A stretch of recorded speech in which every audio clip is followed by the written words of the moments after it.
challenge 2 дахь өдөр 11 сарын 10 цаг болж байна. За амжилттай 2 дахь өдрөө давлаа. Өнөөдөр тэгтээ амар сонирн байсан. Ердөөсөө би төвлөрч чадахгүй байсан ажиллаа гэсэн чинь нэг мэдсэн чинь ингээл утсаа оролцсон, скроллцсон, суугаадсан. Тэгээд сахарнаас болсон уу яасан яг сайн хэлж мэдэхгүй байна. Ямарсан жирийн үедээ харьцуулахад ердөөсөө төвлөрч чадахгүй байсан. Тэгээд бусдаар бол надад тэр подкастн дээр хэлсэн шиг шинж тэмдгүүдээс бол аль нь ч илрээгүй яг л хийм байсан. Гэтэ би өнөөдөр гэрээсээ ажилласан болохоор ялгаагүй л нөгөө нэг угаасаа байнгын амандаа нэг юм хийгээ сурцсан болохоор хөргөө хүч рүү яваал байсан. Тэгээд би өнөөдрийн хувьд бол 1 лир 2 мандрин ийдсэн байна. Гэтэ мандрин жижигхэн нэг юм жижигхэн мандрин ийдсэн том бол биш. Тэгээд дэжвэ ямарсан дэжвэ 31 онцгойхаа. Одоо энийг X-лээ. Энийг X-лэх чинь аюу урамтай юм байна. Hello. За өнөөдөр 11 сарын 15 хагасаа өдөр өчигдөр 5 дахь өдөр байсан. Тэгээд би өчигдөр бичлэгээ хийх мартцсан байлээ. Ирээд шууд амтсан байсан. Өчигдөр би офисоос ажилласан байхгүй юу. Тэгсэн чинь ингээд хойно бичээ харагдаад, урд эрзэний чихэр харагдаад, баруун талд миний хажууд нөгөө нэг ажлынхны бөөндөө иддэг шоколаднууд байдیں۔ Тэр харагдаад тэгээд амар хэцүү байсан. Гэртээ ажиллахаас илүү офис дээр чихэр идэхгүй байх нь хамгийн хэцүү санагдлаа. Нүдэн дээр яг ингээд ил харагдаад байхаар чи идэхгүй байх айгүй хэцүү юм байна шүү дээ. Тэгээд далд хийж гэхээр угаасаа ингээд тэр чинь нийтэд зориулсан зүйл учраас би зөвхөн өөртөө зориулаад далд хийж болохгүй. Тэгээд нэлийн шандас шаардлага өчтөр болвол гэхдээ би чадсан 3 дахь хоногтоо ингээд ямар ч чихэр шоколад идсэнгүү одоо энийг X-лээ. За 3 дахь хоног дээрээ амжилттай. Өнөөдөр ингээд 4 дахь хоног дээр явж байна. За өнөөдөр 11 сарын 17 болж байна. Би амралтын өдрүүдээр амар завгүй байгаад бичлэгээ хийхэд мартчихэж. Тэгээд над руу нэг хүн ийм бүрхэн юм хийгээд явуулсан календар. Тэгээд зөндөө баярлалаа. Би энийг энэ дээр юмнуудаа одоо трак хийгээд явчихна. Өчтөр амар мэддэг би шөнө унтчаад чаленж эхлүүлснээр мартаад сахар идсэн байна гэж шөнө хар дарж өглөөс ирсэн. Тэгээд ямар ч юм би сахар идээгүй одоо ингээд 5 хончлоо. Өнөөдөр 6 дахь өдөр нь. Одоогоор бол амжилттай явж байна. За өнөөдөр миний 7 дахь өдөр подкастн дээр хэлжсэн шиг шинж тэмдгүүд бол миний биед гарахгүй байна. Гэхдээ миний нэг ажилласан юм нь юу вэ гэхээр эхний нэг 3-5 хоногт амар хурдан стресстэй, хурдан аноид болно гэдсэн аахгүй юу. Тэгсэн чинь би яг тийм нь болсон. Ингээд амар хурдан уур хүрээд амар хурдан яг нэг уйлж марч юм шиг санагдаад тэгээдсэн. Тэгээд тэрний яг эхний нэг 4-5 дахь өдөр дээр нь болсон. Одоо болсон чинь гайгүй болчлоо. Тэгээ ямарсан эхний 7 хоног бол ингээд амжилттай явж байна. Би нөгөөх ингээд наацсан. Тэн дээрээ сая тиклчлээ. За өнөөдөр 11 сарын 22 миний сахар идээгүй 10 дахь өдөр. Сансныг бодвол харьцангуй амархан байна. Энэ 31-ийн чаленж. Би анханасаа ердөөсөө өөрийгөө чадна гэж бодоогүй байхгүй. Тэгээ надад амар хэцүү ах бахтаа гэж бодож энэ чаленжийг эхлүүлсэн. Тийм учраас чаналт нь iPhone 17 тавьж өгсөн. Тэгсэн чинь надад ердөөсөө тийм хэцүү санагдахгүй байна. Тэгээ миний бие болон сэтгэл зүйн хувьд гарч байгаа өөрчлөлт нэг их байхгүй байна. Яг үннийг хэлэхэд тэгээ подкастн дээр ярьжсэнаар болохоор миний энергийн түвшин ингээд тогтмол болж эхэлнэ гэсэн. Тэгээд нойр сайжирна гэсэн. Дээрээс нь үрвслэн ингээд буураад тийм учраас ингээд арсны өнгө гоё болоо батга энэ төр багсаж эхэлнэ гэсэн байсан. Тэгээд надад угаасаа батга гардаг. Австрал ирснээс хойш батга гарахаар болцсон. Тэгээд нойрны гэх юм бол яг надад ажиглаж мэдгдсэн юм бол байхгүй байна. Энергийн түвшин тогтворжно гэсэн байсан. Тэрнийг болохоор нэг энергитэй холбоотой гэхээсээ илүүтэйгээр би ингээд амар хурдан анхаарал сарнаад байдаг байсан хараа харьцангуй гайгүй болсон юм шиг надад санагдаж байна. Тэгээ 30 хоног бол айгүй амархан сонсогч байна. Би iPhone 17-тай болчихжээ гэж өөрийгөө бодож байна. Хай. Өнөөдөр миний чаленжийн 15 дахь өдөр би нэг инээдтэй мэлхүү тэр арт бичэн тэгээ шоколад дээр харагдаж байгаа байхгүй юу? Намайг чихэр шоколад иддэг байхад энэ бүр ингээд 1-2 хоног дуусчдаг гэсэн. Тэгээ дандаа шинийг авдаг гэсэн байхгүй. Тэгсэн чинь би идэхээ болцсон чи энэ бүр ингээд дуусахгүй 2-7 хоног хонжин. Тэгэхээр би ажил дээр хамгийн их чихэр шоколад иддэг хүн нь байсан байна. Одоо надад ердөөсөө чихэр идэх гэсэн бодол тэр ердөөс төрөхгүй байна. Гэхдээ шөнө амир эндтэй дандаа чаленж мартаад шоколад идсэн байна гэж зүтлээдсэн. Хурдан 30 хоног маань дуусаад утсаа авъя л гэж бодож байна. Тэрнээс 30 хоног дууссаны дараа чихэр шоколад идэх юмсан гэж болгоход бодогдохгүй байна.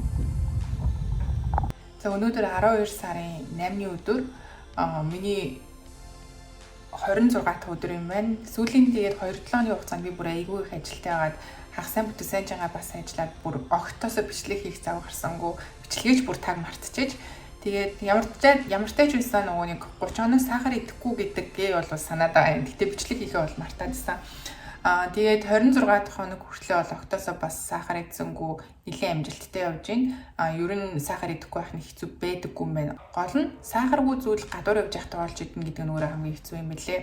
Тийм болохоор дандаа гэрээсээ юм авч идэх хичээсэн. Гэхдээ сүүлийн нэг 7 хоногийн хугацаанд 2-3 шинжилт яваад тэгээд сахаргүй мэдэх гэж бас нэлээд чармайлаа. Яаж ид пицца дээр идэнгүүс чинь дээр нь терияки соустай зарим нөгөө нэг чихртэй соус идэх чинь юу гэдэг блэ? Тэр нь амар их сахар идэртэй байдаг штэ. Тийм юм идэхгүй байх гэж зөндөө хичээлээ. Тэгээд одоо надад 4 хоног үлдсэн. Дорхнод авчих байхаа. Угаасаа давнаа мэдчихээн. Өнөөдөр 12 сарын 12-ны өдөр. Би 30 хоног сахар идээгүй. Өнөөдөр яг 30 дахь өдөр нь. Тэгээ өнөөдрийг дуусгах юм бол миний чаленж ингээд дуслаа. iPhone 17-тэй болчлоо. Үнэхээр амархан байлаа. Өнөөдөр 12 сарын 13-ны өдөр. Миний чаленж өчигдрөөр ингээд дуусгарласан. 30 хоногийн турш би огт сахар идэхгүй байж чадлаа. Би өөрийгөө яг үндэ чадах болов уу гэд нэлээд эргэлзчихсэн гэсэн чинь сансныг бодоход харьцангуй амархан байлаа. Ердөөсөө зориглож хийх нь л хамгийн хэцүү байлаа гэх юм уу. Энэ чаленжийг эхлүүлэх нь л хамгийн хэцүү байсан. Тэрнээс биш бусдаар бол аюу амархан байлаа. Тэгээд өнгөрсөн 30 хоногийн хугацаагаа дүгнээд хэлэх юм бол эхний 1-7 хоног 2-7 хоног ер нь бол хамгийн хэцүү үе байсан. Яагаад гэхээр би чинь байнгын ингээд сахар идээд дадсан хүн байгаа шүү дээ. Тэгэл ажиллаа хийж байхдаа байнгын ингээд хөр өвч рүү явдаг ч юм уу. Эсвэл ажил дээрээ байгаа бол нэг чихэр идэр байдаг хэсэгт нь очиод нэг юм амруугаа хийждэг. Тэгсэн чинь яг тэр дадлаа өгүүлээд ийсэн ингээд зүгээр сууж байгаа л нэг босоод явчмаар юм шиг санагдал байсан. Тэр нь ингээд тэр хэсэгт яг өөрийгөө зогсоох нь хамгийн хэцүү байлаа. Бусдаар бол тэгээд амархан байсан. Сүүлийн 2-7 хоног бол бүр үнэхээр амархан байлаа. Зүгээр инээж агаал өнгөрүүлсэн. Тэгээд сүүлийн 2-7 хоногийн хугацаанд гэх юм бол ер нь ингээд сахар идэхгүй байгаа штэ гэдгээ байнгын бодоод тэгээд угаасаа ердөөсөө сахар идэх ёстой ч гэж бодоход болчтой юм байна. Тийм болохоор нэг сүндө надад дадал суучж байгаа гэх юм уу. Тийм учраас сүүлийн үгээ надад аюу амархан санагдсан байж магадгүй. Тэгээд ер нь ингээд нийт хугацаанд сахар идэхгүй байхаас илүүтэйгээр хамгийн хэцүү юм нь юу байсан бэ гэхээр сахаргүй юм олж идэх нь өөрөө аюу хэцүү байдаг юм байна. Өмнө нь ердөөсөө ингээд энэ сахартай байна уу сахаргүй байна уу гэж ердөөсөө орцыг хардаггүй байсан юм байна л да зүгээр л идчихдэг байсан.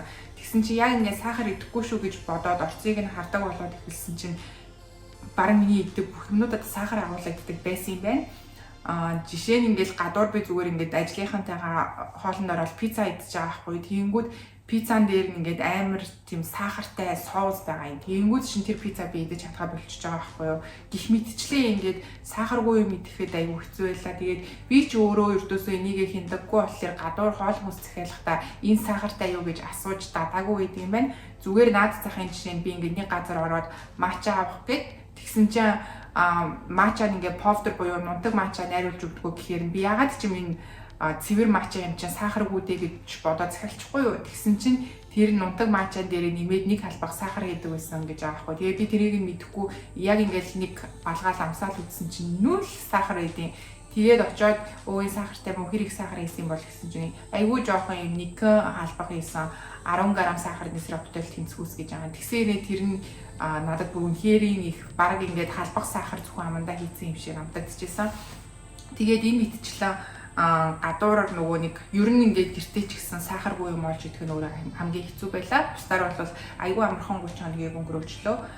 Тэгээд би 30 хоногийн дараа миний биед ямар өөрчлөлт гарсан болоо гэдгээ одоо ингээд нөгөө үдсэн подкастн дээр үндэслээд хараад үзлээ л дээ. Тэгсэн чинь ингэнэ чихэр амттанд өмнөшгөө ингээд донтохоо одоо татагдхаа бэлдсэн байгаа. Тэгээ сэтгэл санаа илүү тогтвортой болсон байгаа гэж өмнө нь ингээд огцон уурлал, гинт ядардаг ч юм уу те эсвэл сэтгэлээр унах гад идэг гэсэн бол тэр нь харьцангуй багассан байгаа гинэ. Тэгээ төвлөрөл ой санамж сайжирсан байгаа гэж байна. Тэгээ дальва зүйлийг илүү хурдан ойлгодог болоод удаан анхаарлаа төвлөрүүлж чаддаг болсон байгаа гинэ. Би энэ саяны эсийн үнэтэй бол бүгдээ айгуу санал нийлж байна. Миний биед гарсан өөрчлөлтүүд мөн юм шиг надад санагдаж байна. Тэгээд сахар идэнгүүд чинь ингээл гинт эсгэл санааг ингээд өгсгөөл тэгээ сахарынхаа нөгөө төвшин буурчингууд буцаал ингээд уналтанд оруулцдаг шүү дээ.